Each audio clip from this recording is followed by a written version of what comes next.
নমস্কার, শুরু করছি আজকের সংবাদ।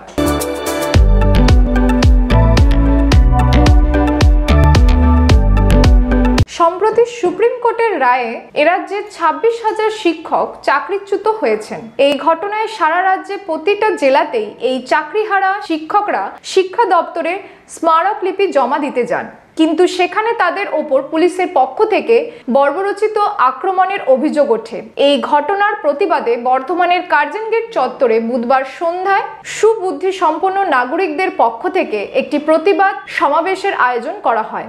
আয়োজকরা এই ঘটনার তীব্র প্রতিবাদ জানান। তাদের পক্ষ থেকে বলা হয়, যোগ্য ও অযোগ্য শিক্ষকদের বাছাই করার জন্য এসএসসি কর্তৃপক্ষ অবিলম্বে মিরর ইমেজ প্রকাশ করুন। এর মধ্যে দিয়ে যোগ্য শিক্ষকদের সসম্মানে বিদ্যালয়ে পূর্ণ বহলের ব্যবস্থা করতে হবে। তারা বলেন, চাকরিহারা যোগ্য শিক্ষকদের ওপরে পুলিশ যেভাবে নির্মম লাঠিচার্জ করেছেন, শিক্ষকদের লাথি মেরেছেন, তা সাধারণ মানুষকে হতবাক করে দিচ্ছে। আমরা এই ঘটনার তীব্র প্রতিবাদ জানাচ্ছি। আপনারা এখানে কি জন্য আজকে এসেছেন? আজ সারা রাজ্য জুড়ে যোগ্য চাকরিহারাদের ওপরে পুলিশের যে বর্বরোচিত আক্রমণ হয়েছে তার প্রতিবাদে আমরা এখানে একত্রিত হয়েছি।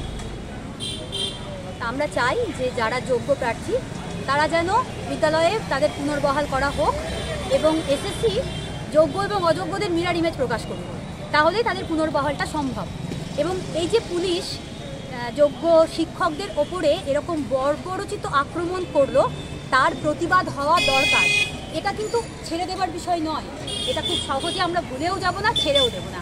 আমরা মানে সাধারণ মানুষের হিসেবে প্রত্যেকটা মানুষের এর প্রতিবাদ করা দরকার যে পুলিশ এইরকম আক্রমণ করবে। তারা কি অস্ত্র নিয়ে গেছিল? তারা কি পুলিশের ওপরে আক্রমণ করেছিল?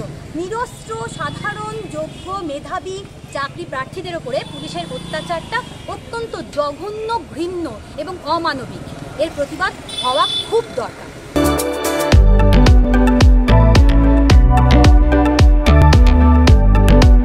শ্রী শ্রী বাবা বর্ধমানেশ্বর উৎসব কমিটির উদ্যোগে এবছর প্রথম নীল ও চড়ক পুজোর আয়োজন করা হয়েছে। এই উপলক্ষে এক সাংবাদিক সভার আয়োজন করা হয়েছিল। বর্ধমান গঙ্গাকিশোর ভট্টাচার্য প্রেস কর্নারে আয়োজিত এই সাংবাদিক সভায় উৎসব কমিটির পক্ষ থেকে বলা হয়, তারা এবছর প্রথম পরীক্ষামূলকভাবে নীল ও চড়ক পুজোর আয়োজন করেছেন। এই চড়ক পুজোকে কেন্দ্র করে অনেক নিয়ম মানতে হয়, ধর্মীয় রীতিনীতি পালন করতে হয়, কিন্তু এবছরে এই প্রস্তুতি বিশেষ। এখানে কয়েকজন সন্ন্যাসীও থাকবেন যারা চড়ককে কেন্দ্র করে বিভিন্ন ধর্মীয় রীতি মেনে চলবেন। এবছর এই উৎসব কমিটির উদ্যোগে ইতিমধ্যেই শিবরাত্রি উপলক্ষে মেলার আয়োজন করা হয়েছিল। ভবিষ্যতে আরো কিছু উদ্যোগ নেওয়া হবে। সাম্প্রতিককালে তার অন্যতম উদ্যোগের মধ্যে রয়েছে নীল ও চড়ক পুজোর আয়োজন। আমাদের যেটা মূল উদ্দেশ্য হচ্ছে আমাদের বাবা বর্ধমানেশ্বরের এই নীল উৎসব বা আমরা এই যে আমাদের চড়ক এইগুলো আমাদের হয় না মানে যেটা মন্দিরের যে পুজো সেটা হয়। আমরা এবছর থেকে যেটা উদ্যোগ নিচ্ছি যে নীল পুজোটা আর আপনার চড়ক, আর তারপরের দিনই হচ্ছে পয়লা বৈশাখ বাংলা নববর্ষ। এই তিনটেকে সামনে রেখে এবছর আমরা একটা উদ্যোগ নিয়েছি ছোট করে, যাতে আমরা আগামী দিনে যদি এবছর আমরা সফল হই, আগামী দিনে আমরা যাতে আরও ভালো করে করতে পারি। কারণ বর্ধমান শহরে এই শিবের আজ পর্যন্ত আমরা এই নীল ষষ্ঠী বলুন আর চড়ক বলুন এটা আমরা করতে পারিনি। খুব আগেতে খুব প্রাথমিকভাবে হয়েছিল, কিন্তু ধারাবাহিকতাটা বজায় থাকেনি। আমরা চেষ্টা করছি এবছর থেকে যাতে ধারাবাহিকভাবে আমরা এই অনুষ্ঠানটা করতে পারি, তার প্রাথমিক উদ্যোগ আমাদের এই বছর। কিভাবে হচ্ছে বা কিভাবে আপনারা করছেন, কদিন ধরে করছেন? এবছর আমরা 3 দিন উদ্যোগ নিয়েছি, যেটা হচ্ছে বাংলা 31শে চৈত্র এবং বাংলা পয়লা নববর্ষ 1432, ইংরাজি হচ্ছে আপনার 13, 14 এবং 15ই এপ্রিল 2025। আমরা রবি, সোম এবং মঙ্গলবার এই 3 দিন এই অনুষ্ঠানটা আমাদের মন্দির প্রাঙ্গণে হবে।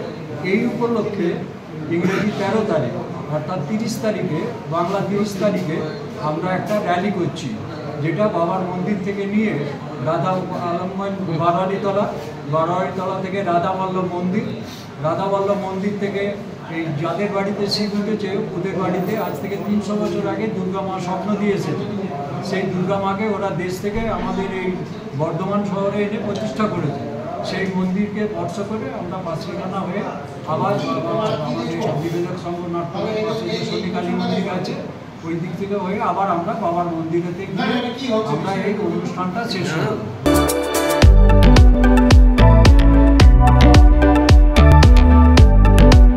আজকের সংবাদ এই পর্যন্ত। নমস্কার।